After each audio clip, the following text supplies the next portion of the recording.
अब हम आपको बताते हैं कि आखिर पाकिस्तान में चल क्या रहा है। यहाँ अगर मुनीर की सेना भारत से पिटती है तो इनाम मिलता है, और अगर पिटाई खाने के बाद भी आर्मी चीफ हरकतों से बाज नहीं आते, झूठ फैलाते हैं, तो प्रमोशन तय है। और यही किया है पाकिस्तान के army chief general Asim Munir ने। लेकिन इस बार नकल करने से पहले अकल लगाना भूल गए आसिम, और दुनिया में फिर से अपनी बेइज्जती करवा बैठे। These stupid jokers, they want to compete with India.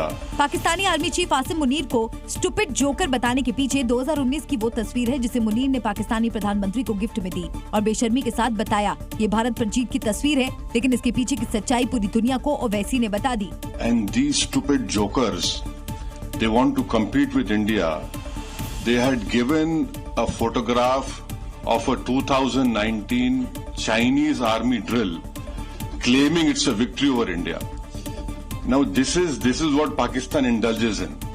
They cannot even give a proper photograph. तो हम बचपने में हम स्कूल में सुनते थे कि अक्सर स्कूल में क्या होता था कि हम अच्छे पढ़ने वाले बच्चे के बाजू पे बैठता था। तो नकल करने के लिए अकल भी चाहिए। जी हाँ, ये तस्वीर भारत की नहीं है, ना ही पाकिस्तान की, बल्कि 2019 की चीन की एक मिलिट्री ड्रिल से निकाली गई है। यानी बॉस शहबाज को खुश करने के लिए मुनीर का एक और प्रोपेगेंडा दुनिया के सामने एक्सपोज हो गया। दरअसल आसिम मुनीर ने शहबाज को एक तस्वीर भेंट की, दावा किया भारत पर सैन्य कार्रवाई का हिस्सा है, लेकिन पाकिस्तान का दावा पूरी तरह से फर्जी निकला। तस्वीर 2019 में चीनी सेना की सैन्य ड्रिल की है।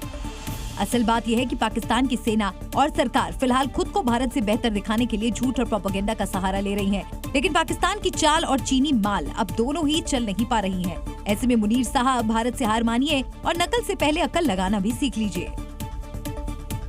ईरान ने पाकिस्तान को जोरदार झटका दिया है। पाकिस्तान के प्रधानमंत्री शहबाज शरीफ 4 देशों के दौरे के दौरान तेहरान पहुंचे थे। मियां शहबाज गए तो थे भारत के खिलाफ लॉबिंग करने, मदद की गुहार लगाने, लेकिन उनकी चाल उन्हीं पर उल्टी पड़ गई। क्योंकि शहबाज शरीफ भारत के खिलाफ शतरंज की जो गोटियां सेट कर रहे थे, चेकमेट के उस खेल में उनका दाव ही उल्टा पड़ गया और ईरान ने 2 टूक कह दिया। आतंक पर लगाम लगाने में सहयोग दे पाकिस्तान।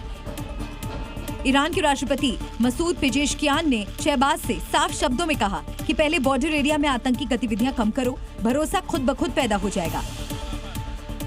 ईरान के इस रुख को पाकिस्तान के लिए साफ संकेत माना जा रहा है कि ईरान अब 2 तरफा भरोसे के लिए सख्ती से पेश आ रहा है। और तो और शहबाज के आने को लेकर ईरान ने जो स्टेटमेंट जारी किया है उसमें कहीं भी भारत का जिक्र नहीं किया गया है, जो पाकिस्तान के लिए बहुत बड़ा झटका है। ऐसे में अब मियां शहबाज शांति शांति चिल्ला रहे हैं। आतंकवाद पर ईरान का रुख और पाकिस्तान को 2 टूक भारत के लिए जहां कूटनीतिक जीत है, वहीं शहबाज शरीफ और पाकिस्तानी आर्मी चीफ आसिम मुनीर के मुंह पर जोरदार तमाचा है। तेल के खेल में अंतर्राष्ट्रीय स्तर पर अब बड़ा गेम चल रहा है और इसी के तहत चीन की एक मालगाड़ी ईरान पहुंच गई है। यानी ईरान अब अमेरिकी जहाजों के डर के बिना चीन को तेल का निर्यात कर पाएगा।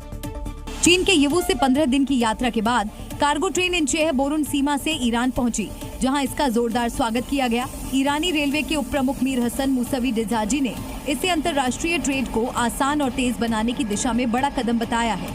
ईरानी अधिकारियों के मुताबिक इस माल को अब अप्रैल कस्टम सुविधा में एक विशेष कस्टम कोड के तहत प्रोसेस किया जाएगा।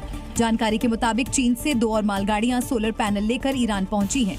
ईरान और चीन आने वाले समय में प्रतिदिन मालगाड़ी सेवा की शुरुआत करने की योजना बना रहे हैं, जिससे आयात, निर्यात और ट्रांजिट गतिविधियां और बेहतर होंगी। दरअसल ईरान चाहता है कि वो चीन को बिना किसी दबाव या बाधा के तेल का निर्यात कर सके, और इसके लिए ट्रेन सबसे बेहतर विकल्प है, क्योंकि समंदर में अमेरिकी जहाजों के डर के बिना ईरान चीन को तेल निर्यात कर सकेगा।